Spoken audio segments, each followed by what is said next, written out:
Pengacaranya merasa bahwa dia menanam jasa ketika bertemu, berdoa bareng, kemudian dia tuliskan apa-apa. Bareskrim merasa, tim sus merasa berjasa karena dia menghadirkan orang tua. Nah, ternyata ada juga, baru terungkap, ternyata pacarnya juga punya peran. Ya, saya kira tidak bisa a single factor ya. Ya, pacar saya bang, si Willy. Nah, saya ingat pacar, dia bilang mau telepon. Mana nomornya? Adakah anggota BRIMOB? Kasih nomornya. Ya, telepon dulu. Ngobrol dulu sama si Willy. Ini pacarnya nih. Lama dia ngobrol-ngobrol sama nangis-nangisan kan, udah selesai dah. Ini sentuhan kepribadian kan. Lama dia nggak bisa komunikasi sama pacarnya, itu kan sakit hati kan. Kau Richard, tulislah. Karena pikiran apa adanya yang tulislah di tulisan itu. Kami berharap semuanya akan baik-baik saja dan kami tetap menghormati proses hukum yang sementara berjalan sampai saat ini. Kami keluarga di Manado hanya berharap semuanya akan cepat baik saja. Kami di sini hanya melihat, mengamati dari jauh. Ibu, kami mengamati semuanya dari media.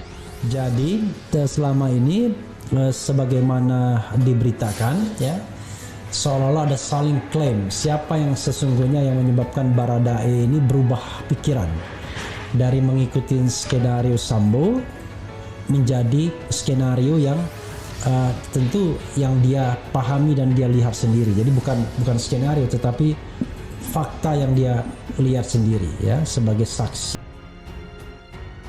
Kekasih Baradae punya peran penting ungkap skenario Ferdi Sambo, minta sang kekasih berkata jujur.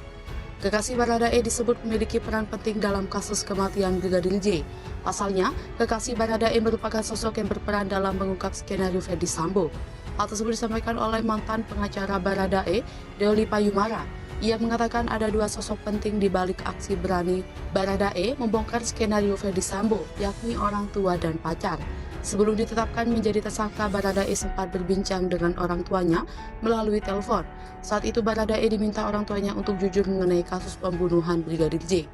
Di saat orang tuanya berusaha meyakinkan, Baradae masih enggan mengungkap fakta yang sebenarnya. Selain itu, Baradae pun menghubungi kekasihnya menggunakan ponsel milik anggota BRIMOB.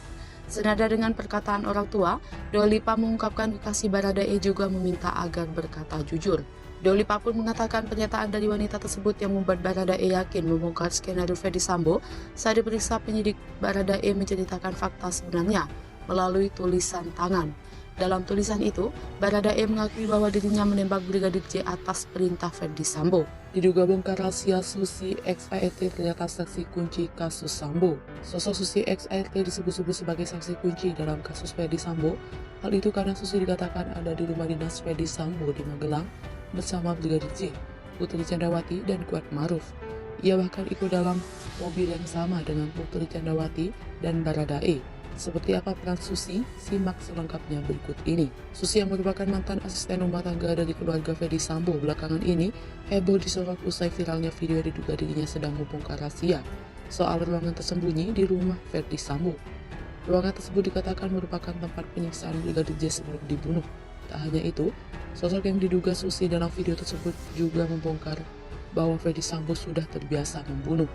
Susi XART diduga mengetahui rangkaian peristiwa pembunuhan terhadap Brigadir J karena ia sendiri menjadi satu dari 4 orang yang berada di rumah dinas Ferdi Sambo di Magelang. Hal itu diketahui melalui cerita yang didapat Deoli Payumara dari Baradae bahwa di Magelang hanya ada 4 orang yakni Susi, Brigadir J, Putri Candrawati, dan Kuat Maruf.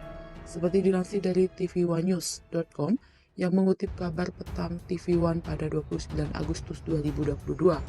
Ia bahkan juga ikut satu mobil bersama Putri Candrawati dan Baradae saat pulang ke Jakarta. Sosok Susi juga disebut mendengar suara tangisan Putri Candrawati yang mengaku dilecehkan oleh Brigadir J. Tak hanya Susi, Kuat Maruf juga disebut mendengar tangisan hal itu. Hal itu disampaikan oleh Sarifuddin Suding saat rapat dengar pendapat pada Rabu 24 Agustus 2022 yang disiarkan di kanal YouTube DPR RI. Menurut penuturan Suding, Susi dan Kuat Maruf mendengar tangisan Putri Candrawati dari dalam kamar. Menangis tanpa suara, dugaan pelecehan sudah ditutup. Putri Candrawati getol dibela Komnas Perempuan, yakin istri Ferdi Sambo jadi korban. Gestur ini tandanya Kasus dugaan pelecehan yang dilaporkan istri Ferdi Sambo, Putri Candrawati, oleh Brigadir J kini telah ditutup. Meski sudah ditutup, Komisi Nasional Anti Kekerasan Terhadap Perempuan malah getol bela Putri Candrawati. Komnas Perempuan ini pun yakin betul kalau Putri Candrawati ini jadi korban pelecehan seksual. Gestur ini pun jadi tandanya. Dilansir Kompas.com, Komisioner Komnas Perempuan Siti Aminah Tardi yakin bila Putri Candrawati jadi korban. Hal ini bisa dilihat dari gestur istri Ferdi Sambo saat berikan keterangan soal dugaan kekerasan seksual pada 21 dan 23 Agustus. Sebelumnya, dikabarkan adanya dugaan kekerasan seksual di Magelang, Jawa Tengah. Kekerasan seksual ini tepatnya terjadi sebelum Brigadir J tewas di rumah dinas Ferdi Sambo yang terletak di kawasan Duren 3, Jakarta Selatan. Aminah pun mengungkapkan kalau saat ini emosi Putri ini meluap dan gesturnya seperti orang menangis. Selanjutnya, Putri memijat jari dengan keras kepala, menceritakan peristiwa di Magelang yang dianggap sebagai aib. Menurutnya, hal ini pun menunjukkan indikasi trauma sebagai korban sekaligus penyintas kekerasan seksual. Menurut Aminah, Komnas Perempuan pun telah bertemu dengan Putri. Pertemuan ini pun sudah terjadi sebanyak 4 kali. Meski demikian, pihaknya pun baru bisa menggali keterangan dari Putri pada pertemuan ketiga dan keempat. Di pertemuan pertama, Komnas Perempuan ini cuma bisa melihat kondisi psikologis Putri. Kala itu, Putri sendiri hanya terus-menerus menangis. Selanjutnya, Putri mendapat pendampingan dari psikologis klinis, dukungan keluarga dan pendeta hingga daya sebagai penyintas ini terbangun. Terbongkar, Susi tahu Kuat Ma'ruf di kamar Putri Candrawati seperti dugaan Deo Lipa. Fakta baru peristiwa di Magelang terkait Putri Candrawati dan Kuat Ma'ruf dibongkar sendiri oleh Susi, asisten rumah tangga Ferdi Sambo. Fakta baru itu didapatkan polisi berdasarkan hasil rekonstruksi di Magelang. Disebutkan bahwa ternyata Susi bahwa Kuat Ma'ruf lebih dulu berada di kamar Putri Candrawati. Cerita inilah yang kemudian menyeruak dan melahirkan isu dugaan perselingkuhan antara Kuat Ma'ruf dengan Putri Candrawati.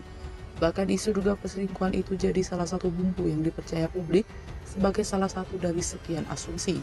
Isu yang beredar di publik adalah bahwa Kuat Ma'ruf yang merupakan supir pribadi istri Ferdi Sambo menjalin perselingkuhan dengan Putri Candrawati. Menanggapi hal itu, Kabareskrim Komjen Agus Andrianto menyebut bahwa dugaan perselingkuhan antara Kuat dan Putri tidak terbukti. Hal itu didukung dengan adanya keterangan saksi dan para tersangka yang diperoleh penyidik dalam kasus pembunuhan Brigadir Joshua. Dalam rekonstruksi di Magelang, Kuat Ma'ruf lebih dulu berada di dalam kamar Putri Candrawati ketimbang Brigadir Joshua. Fakta itu diketahui Susi, ART Ferdi Sambo di Magelang. Saat kejadian, ujar Agus, Susi ada di tangga dekat kamar. Sementara Kuat Ma'ruf berada di kamar sedang merokok melihat Brigadir Joshua mengendap-endap keluar dari kamar Putri Candrawati. Sebelumnya, Susi mendengar Putri Candrawati diduga sedang menangis, merintih atau ekspresi lainnya. Sebelumnya, mantan pengacara Barada Eliezer Deli Payumara menyebut Kuat Ma'ruf dan Putri Candrawati melakukan hubungan seksual. Peristiwa itu kemudian dipergoki Brigadir Joshua. Karena panik, Putri buru-buru melapor ke Bribka Riki Rizal, sedangkan Kuat Ma'ruf melapor ke Ferdi Sambo. Hal itulah yang kemudian jadi skenario antara Kuat Ma'ruf dan Putri Candrawati, sehingga mengorbankan nyawa Brigadir Joshua.